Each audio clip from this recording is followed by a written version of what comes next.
am Tamar Shalom, and this is Jewish Crossroads. We're about to do something a little different in this episode because our two guests today aren't American Jews, they are Israelis who have taken a deep dive into American Jewish life.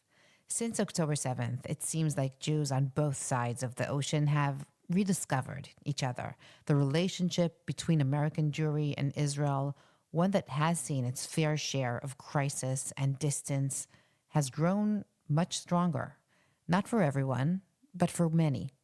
And yet, I can't shake the thought that overall Israelis know very little about American Jews. A few years ago, Guri Alfi and Moshe Samuels set out on a project to change that, to bridge the gap a little. They created a comedic documentary series called The New Jew for Israel's public broadcasting network, a journey through American Jewish life led by Guri. 3 years later, a lifetime later, really, in the summer of 2024, they came back to America to film a new season. This time, they set out to capture the state of American Jewry after October 7th. And once again, the result was fascinating. So, Guri and Moshe, welcome to Jewish Crossroads. Shalom. Hello, how are you? Tamar.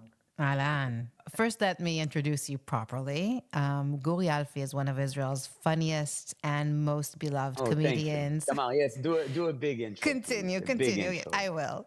He's also a director, actor, screenwriter, and TV and radio host. And full disclosure, we go way back, and I absolutely adore him. Oh, thank you so much. Thank you so much. Moshe Samuels was born in America to a modern Orthodox family and moved to Israel when he was 3. Interestingly, most of his professional work has been with liberal, non-Orthodox Jewish communities in America. As a former Jewish agency emissary, he has played a key role in strengthening connections between Israeli and American Jewry. So guys, before we get to October 7th, let's start with the more innocent days of 2021. Guri, what drew you to join and create the New Jew series? Yeah, you mean the happy days of pandemic? Exactly. Yeah. Well, Moshe was reaching out. He was in New York at the time. I was living in LA. I lived in LA for a year. It was the first time I lived outside my country. I think it was the year I discovered my Judaism. It's funny because it's such a given in Israel. And once you're abroad and you're reaching out to other people and to other Israelis or to other Jewish people just to do the holidays together and have some sense of community, you understand this, how Jewish life really is abroad. And Moshe just came into my life. You know, it's like he knew I was in that kind of mood or state, and he was reaching out, and we met in New York, and he told me, I want to tell the Israelis the way of life, I mean, the Jewish way of life, because they have this kind of one track of understanding or not understanding Jewish life abroad. I think this is something that Moshe is talking about for a long time, this thing called the Shlilat Gola. Moshe can say it better than me in English. Nation of the diaspora. You see, it's like on cue. He's coming on cue. And I mean, this concept eluded me because I didn't know that this is what I did. This is what I did as an Israeli. I said to myself, why do other Jewish people outside of Israel don't come here? I mean, it's so basic. How come they still live as a minority out there? Well, it's it's a vast life, and it has a lot of culture in it. It has a lot of meaning to it. Just being an American Jew, and it has a heritage to it, and it has so many aspects to it. And I didn't understand it. I didn't follow that. I needed to live there for a year just to understand, and maybe I didn't fully understand. And this program that we did together was really the time in my life that I needed this understanding. It took 42 years being on this planet just to understand something that is so close to me. And you're not the yet so exception, far Guri. away. You're not the exception. I think that really reflects what most Israelis know or don't know about I think American I think Jews? this is the key to this documentary. The fact that I don't know, the fact that this emissary, this Moshe Samuels, that did it for 23 times, and it's amazing. Like he's the Michael Jordan of emissaries, I guess. And there's me, that this wide-eyed, just coming to understand and to have a better understanding of my brothers and sisters abroad. I think that was the key to this documentary. This is the humor to it. Just being dropped into this situation of understanding different aspects of Judaism. So yeah, that was the key. That was the fun part of it. That was the exploring part of my, I guess, that was my agenda, just exploring and understanding, really getting an understanding of what it is. And Moshe, what was your agenda? Money. First of all, Guri, that's very sweet and kind of you to say all these nice words. My agenda, wow. I grew up as an American Israeli, a child of immigrants. And throughout all of my childhood, I felt like an outsider. I felt like I don't belong to this country. I don't think it's a unique experience for myself. I think most immigrant children still feel immigrants somewhere deep inside. And the first time that I felt like I am an Israeli was when I went as the first time I went on shlichut, and the first time I was an emissary at a Jewish summer camp. And suddenly I was representing the state of Israel and Israeli culture and Israeli people. And I was very, very flattered by that. And I also discovered that what I thought was a negative part of my identity, being this hybrid Israeli American and kind of being ashamed of my American heritage, was actually a plus in this field. And so I kind of became an addict. And like Guri said, he counted actually. I never counted. I ended up doing 23 different types of emissaries over the years. And throughout all this time, I was always teaching American Jews about Israel. But as time was, moving forward, and there was this growing gap, the sense that we're not communicating Israel and liberal American Jews. And so I thought to myself, well, we're investing so much in doing Israel education for Americans, but this is a two-way street, and we do absolutely nothing to educate the Israeli public about contemporary Jewish life in the US. And so I decided that that's my mission in life from that point on, to kind of do the reverse. Mhm. And so this TV series is really part of that effort. It's an attempt to bring the narrative, bring the realities, bring the challenges, bring the opportunities of contemporary Jewish life in America into every living room in Israel, and making it extremely, extremely accessible for everyone to be able to at least have this first encounter and hopefully create more appetite for them to continue exploring this relationship and their commitment to Jewish peoplehood. Guri, what surprised you the most discovering about Jewish life in the United States? I think it's the pride. I think I was envy of that pride. Just being proud, being a proud Jew. It's something that I never even contemplated. I was just an Israeli. I think the fact that in Israel we have all sort of sectors in society. You kind of grow up with your kind. I hate that. The fact that I don't know a lot about my Jewish life, and I need to go abroad just to understand that. It's something so messed up, and how we grew up here. It's just, I think, once it got political to be Jewish in Israel, it made me kind of push away from that.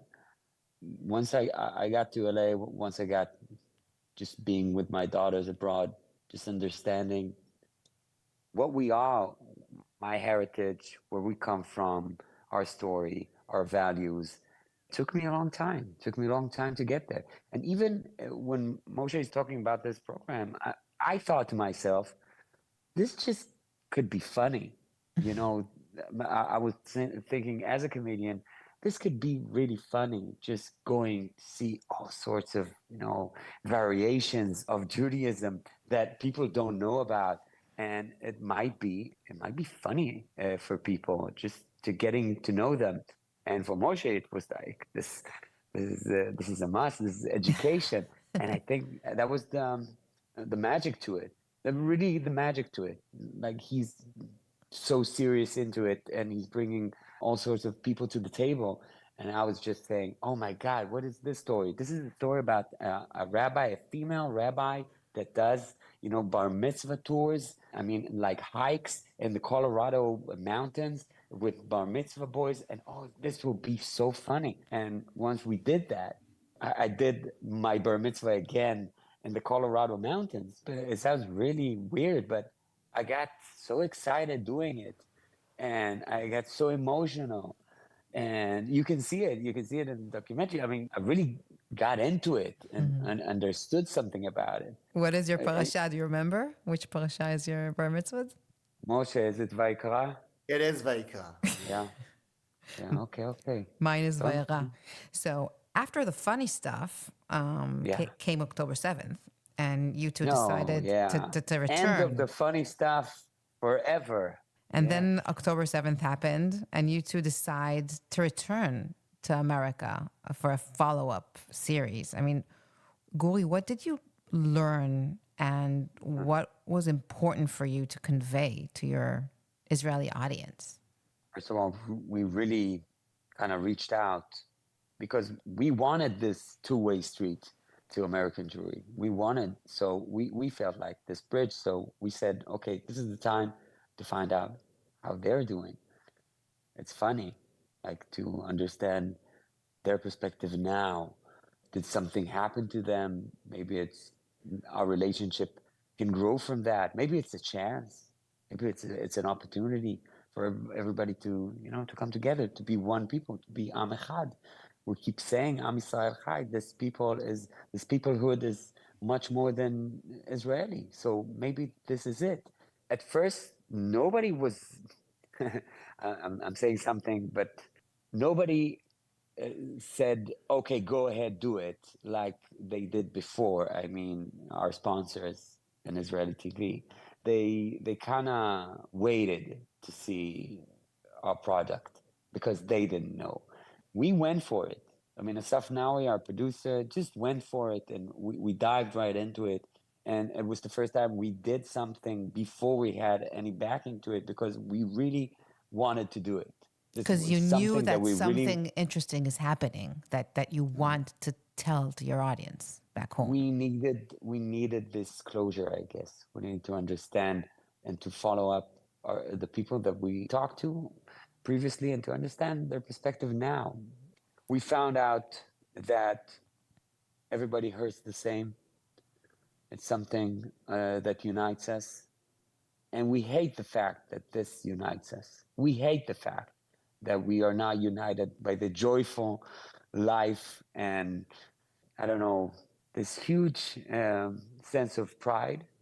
And we are united by grief. And we hate that. But this is maybe an opportunity. We tried to talk about this understanding that maybe through grief and through this opportunity, we can grow, we can understand something.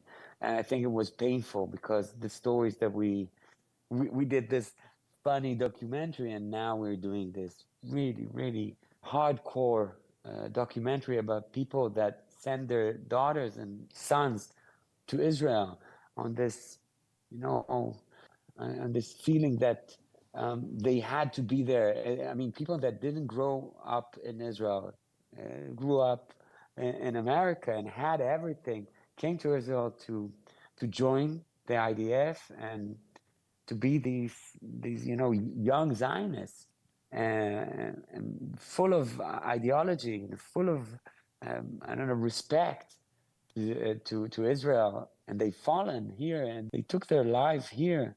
And the 7th of October changed these families forever. And they are like this symbol of this something so sad that bonds us together. It brings me to tears just thinking about it over and over again. These people that grew up in New York, and these people that we really, really came to understand and love, and those parents and brothers and sisters that told their story. It was heartbreaking. It was heartbreaking.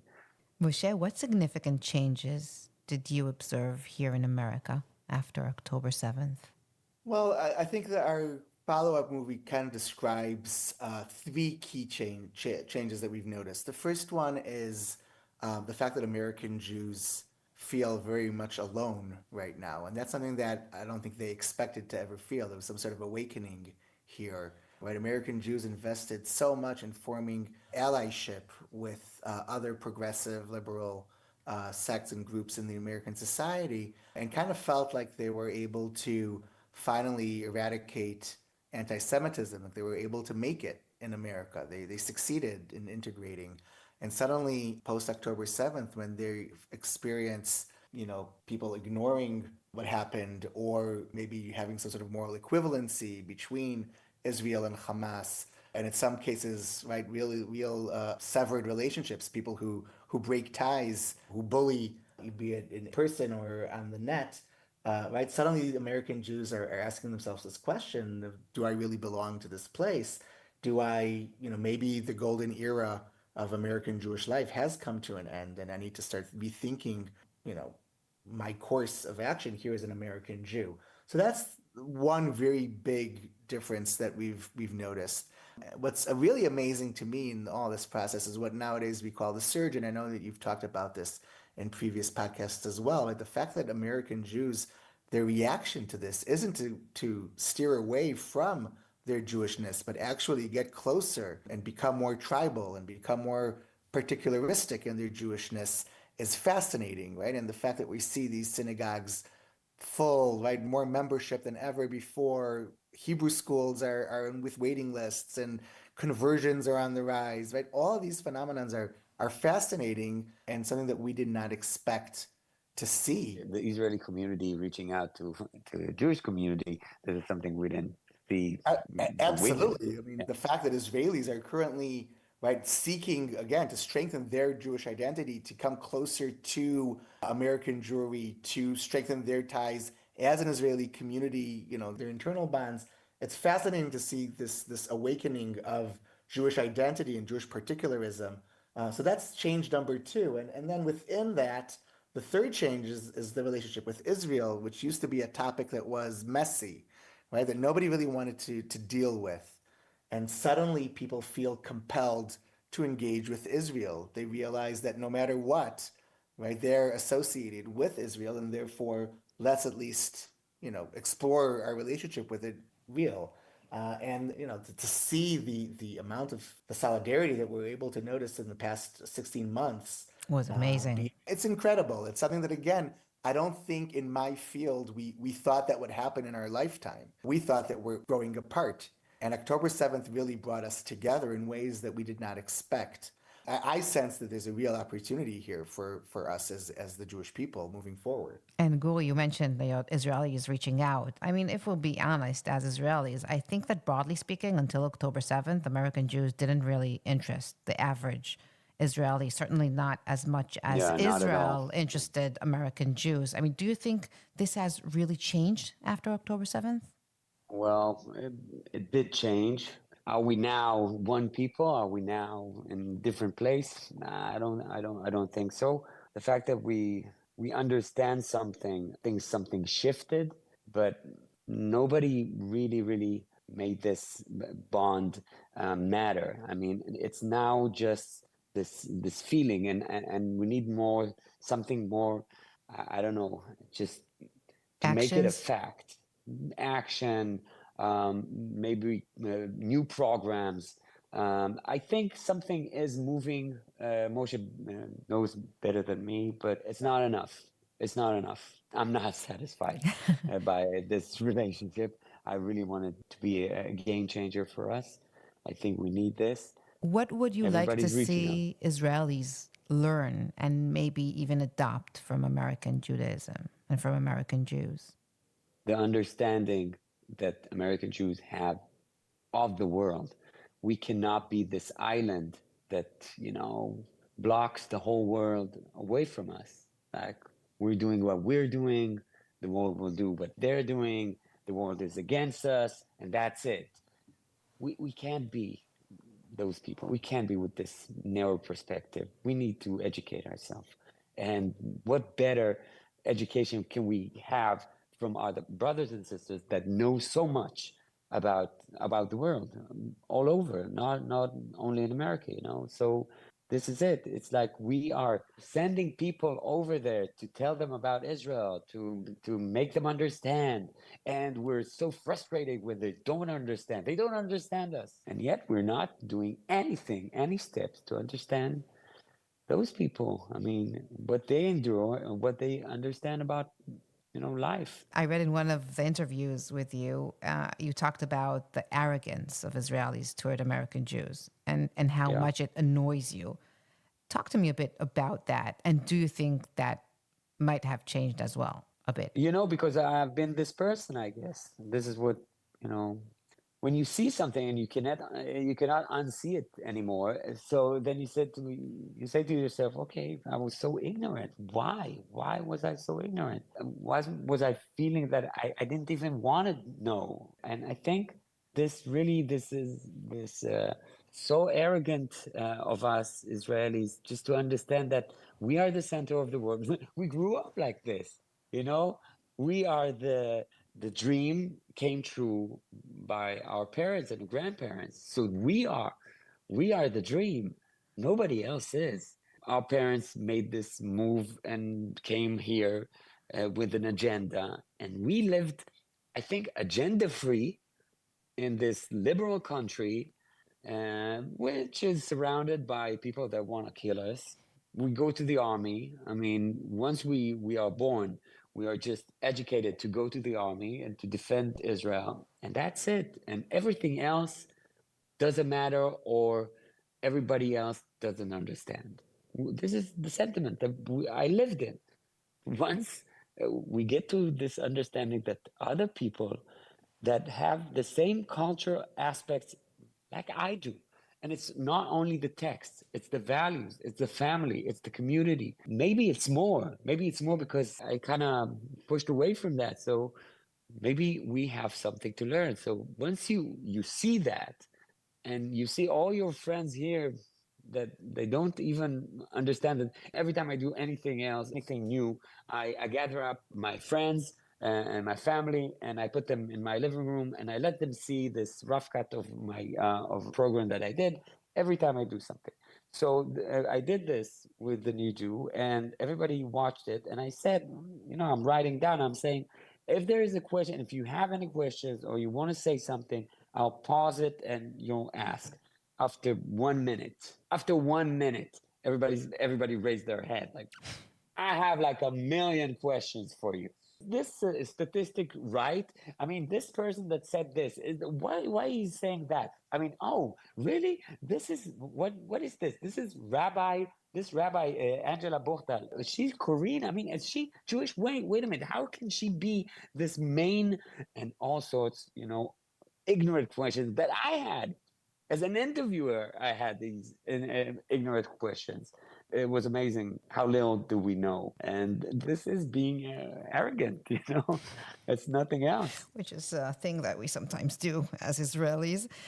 Moshe, as someone, It's part of our charm. It's part of our charm. This chutzpah is part of our charm. We just call it different names now. But we need to be more than that. We need greater to be than more than that. that. Yeah. Moshe, as someone fluent in both, let's call it Jewish English and Israeli Hebrew, what do you think gets most lost in translation between us? I mean, between Israelis and Americans? I think Israelis have a very hard time understanding this concept of choice when it comes to their Jewishness. And I think that's the first thing that blows them away when they actually have a real encounter with American Jewish life. The fact that you could choose if, when, how, why, you express your Jewishness, when in Israel it's the default and comes somewhat effortlessly. And I think that's what Guri was describing before when it comes to his experience when moving to America. Right, he suddenly had to start making those proactive choices in his identity, in his Jewish identity. And I think for Israelis, it's very hard to understand in the beginning. And I think very quickly, if they put their minds to it and if they truly want to engage, they gain a lot of appreciation and respect for American Jews, for the choices that they make and for the effort that they put into their Jewishness. On the other hand, we interviewed someone And that's the factor of pride. I mean, the choice makes pride. And on the other hand, I would say that, we just interviewed for the movie. We had a fascinating interview, and one of our people that we interviewed said that something that American Jews have a very hard time understanding is that Israel, they view Israel as an idea and not as an experience. And I think that's very profound. I think, American Jews tend to idealize Israel to live up to a certain standard that actually no country in the world could really live up to. It's And Israel interesting, Moshe, because I nowadays, think they idealize it or they demonize it. I mean, it's one of the two. well, I think they demonize it after they are disappointed by it. Right? It's once you put something on a pedestal and it disappoints you over and over again, at some point you start developing some sort of animosity to it. And the reality is that Israel is a lived experience, and lived experiences are complicated and messy. It's just like in a relationship, your spouse doesn't always live up to your expectations in any given moment, and yet you still are committed. And so I think that's something that American Jews, I think in the past, have had a harder time with, and I think nowadays, I think with the realities in North America and the messiness that now is happening in North America, and I'm not getting into American politics, I think no matter what side you are, you understand that also the United States right now is in a very messy situation. And also October 7th kind of made people understand that maybe Israel, is really this type of experience that we need to understand its complexities and intrigues, and be more forgiving. I think that's something that we all deserve right now, for some forgiveness. And it's evolving. It's evolving. We're a young country. It's something that is evolving. And we are in war, and we are in a state of war over and over again. Something has to change with this loop. Once we understand, it goes back to just us being Jews. That's it. That's it. It is this. This is the core. So I think this coming back to the roots, coming back to this tribalness, like Moshe said in America, it happens here too. Maybe this can make this parallel universe unite. That brings me to the next question, Guri, is did October 7th change the way you define yourself in any way? I mean, we always have these questions. What comes first for you, Israeli, Jewish, human being? Yeah, it comes down to this. We are Jewish people. We are descended from really a chain of people that were here for thousands of years, educated themselves, had an understanding of what life is, what community is, what's important, what is God, not in a religious term, just maybe in a philosophical term. What does God want from us? What do we need to do as people? All Goyim is like this messed up concept, because it's not about being vain, it's about being humble. And how can you be humble? How can you be this person? This whole thing, I say that when we have like lectures together, Moshe and me. I said that I once did this. I dubbed this film called Ratatouille. I did this rat, right? And this rat, Remy, has this epiphany in the movie. I mean, not the rat, the ego, the critic has this epiphany when he eats this ratatouille, and it goes back to his childhood, and he sees his mother, and he sees everything, and it like changes everything to this guy. I had this moment. I think I had it. I think I had really precise moment that I understood my core and understood my father, my mother, their parents, and everything. I mean, it went back to the golden era and Ibn Gabirol. It went back to Babylon. It went back to the first Israelites. It went back to this. That's quite a ratatouille moment, Guri. Yes, because it went back to like core understanding philosophical questions about life, about family, about what we hear and what we are supposed to do. It kind of hit me. So it changed me back then. 7th of October didn't surprise me. it made me, I guess, wow, it made me a proud but sad person, I guess.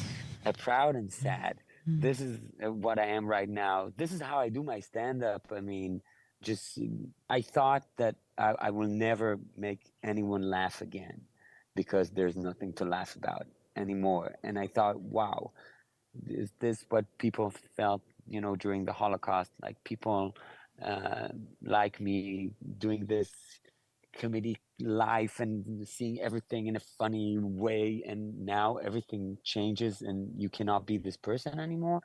And we persevere and we laugh even in those situations, and now we're doing it again. And I'm seeing people all over the country, and I went to London and did a show there, and I went back to the US and did a bunch of shows there, and people are still laughing about this sad existence and about being this super minority in the world and feeling so isolated and yet so proud.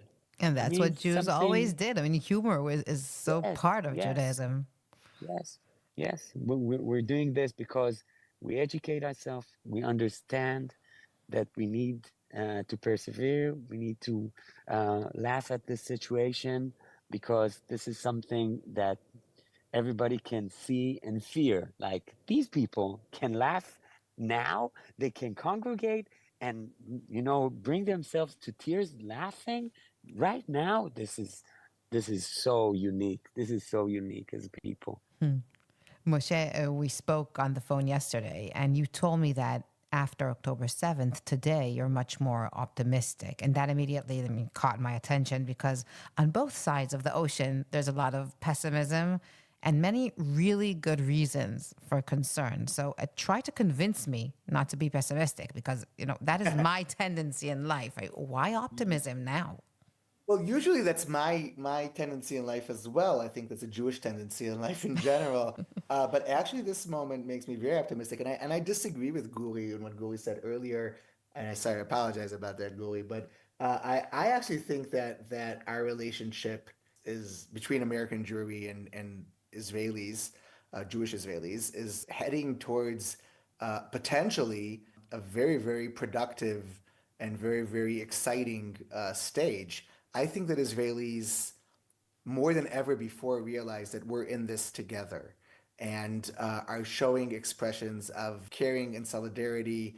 There have been so many different news reports about what's happening on campuses in the US. So many people from Israel who are searching to understand what's happening right now for Jews around the world and understanding that what happens in Israel impacts Jews everywhere.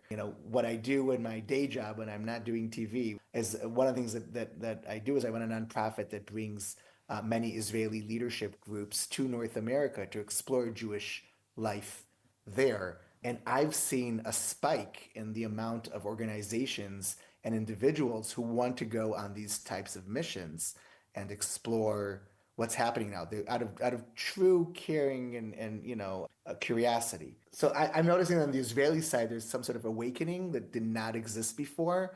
There was some numbness towards this, or we didn't prioritize this enough. And suddenly I feel like it's become much more high on our priority list as Israelis. And at the same time, like I said earlier, I think that so many more American Jews realize that Israel plays a role in their identity, whether they like it or not. And they're seeking more expressions of particular Judaism. And Israel, being the Jewish nation state, is probably the most significant manifestation of Jewish particularism. And so I think we're seeing an opportunity here for both sides to come together and learn more about each other and identify more with each other. So I'm optimistic. Again, it really is all up to us, and to our leadership on both ends of the ocean, to our educators. Oh, but we want it to stay optimistic. So let's not put it on the leaders. That's a problem if we put it on the leaders. I think the optimistic side of it is that we're taking control of our life and we're taking control and we're being responsible, and we are understanding the citizens, the people. It's not about government. Maybe it will be in a few more years. Something has to change. We understand that now. And people can tell their story, and people can reach out, and people can explore. We don't need the government involved in that. We hope that there will be, but we don't need that. I totally agree. There's been such an awakening of civil society in Israel over the past 16 months. And I think more Israelis value civil society now than ever before because of it. And civil society, I think, is very, very much aware about what's happening with Jews overseas. And so I think that this will become more and more part of our agenda moving forward in the state of Israel, also in the political scene. Okay, I'm going with your optimism, Moshe. And Guri, what message or insight from your journey would you like to pass along to both Israeli and American Jewish audiences? It's not just a saying, one people. It's a calling. It's a calling. You should be a part of it. Being one people, Am Echad, is not just something that you say, and it's something that you need to practice. It's the choice. It's the choice that American Jewry has, that we need to claim back. We need to claim back our choice and what we do, and how does it affect other people around the world. Guri Alfi, Moshe Samuels, thank you so much for being here with me. Thank you, Tamar. Tamar. That's it for this episode of Jewish Crossroads. We'd love to hear from you, so feel free to write to us at jewishcrossroadspod@gmail.com. Thank you to Tomer Atzabi Bar, who edited this chapter. We'll see you next time, same place, same journey, with a new voice. See you soon.